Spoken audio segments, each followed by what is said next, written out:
Hai, Assalamualaikum warahmatullahi wabarakatuh. Saya Aizah Mufidah binti Mozi dari Kolej Matrikulasi Johor ingin mempersembahkan kajian tindakan saya, Stigmol, Kit Pembelajaran dalam meningkatkan kefahaman konsep asas pengiraan bilangan mol bagi subjek kimia.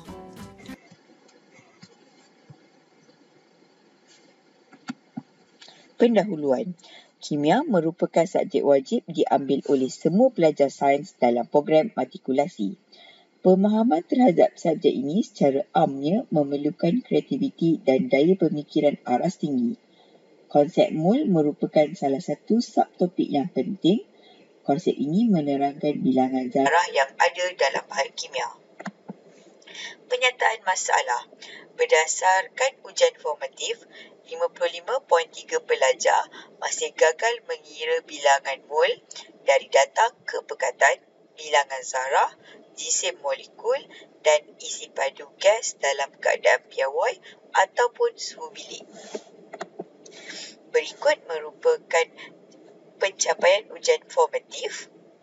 Di sini kita boleh lihat hanya 5 orang pelajar iaitu 13.5% pelajar sahaja mendapat skor markah tinggi dalam pengiraan mol. Berikut merupakan gambar yang diambil di mana pelajar tersilap untuk mengira mol. Di sini pelajar tidak dapat mengira jisim molekul apabila telah ada nilai bilangan mol. Di sini pelajar tidak dapat mengira mol kerana tersilap mengira jisim molar.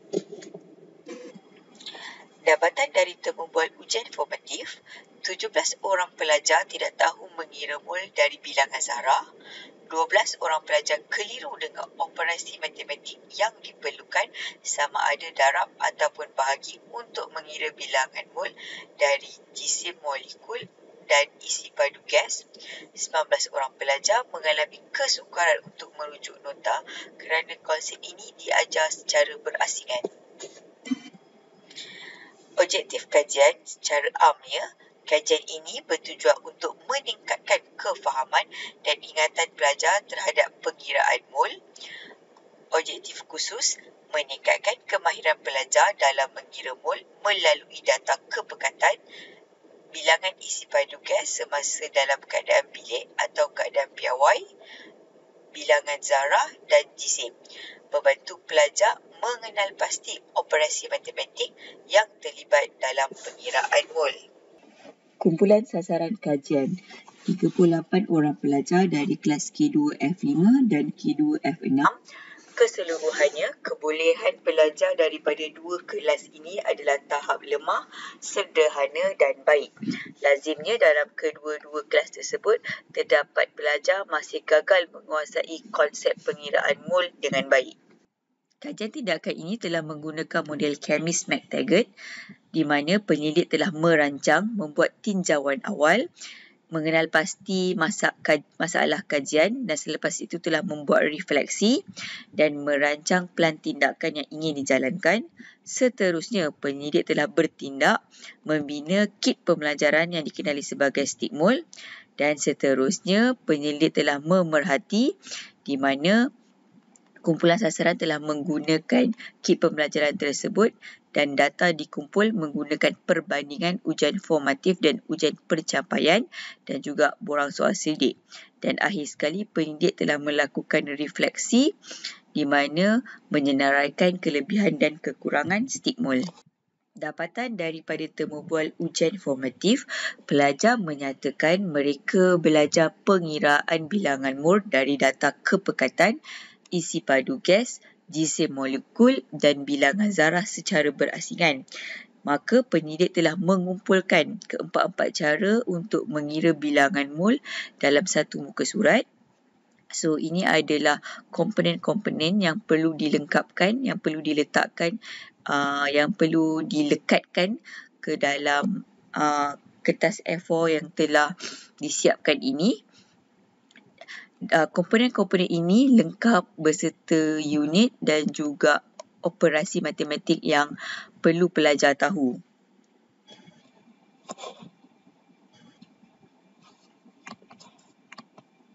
Berikut merupakan kit pembelajaran Stigmol di mana pelajar perlu melengkapkan kit tersebut dengan melekatkan komponen yang ada ke dalam kertas A4 yang telah disediakan. Pelajar akan diberikan satu kit mol dan 2 orang pelajar ataupun 3 orang pelajar akan menyiapkan kit pembelajaran tersebut. Pelajar perlu berbincang untuk mendapatkan jawapan. Pasangan pelajar yang menyiapkan kit pembelajaran ini adalah campuran daripada pelajar lemah bersama dengan pelajar sederhana ataupun pelajar lemah bersama dengan pelajar yang mendapat pencapaian cemerlang dalam ujian formatif. Berikut merupakan gambar pelajar berbincang untuk menyiapkan kit pembelajaran stikmol. Berikut merupakan dapatan daripada kit pembelajaran stikmol. Pelajar berjaya menjawab soalan dalam pengiraan mol. Berikut merupakan graf perbandingan ujian formatif dan ujian pencapaian setelah pelajar menggunakan kit pembelajaran stikmol. Ini adalah bagi kelas K2F5.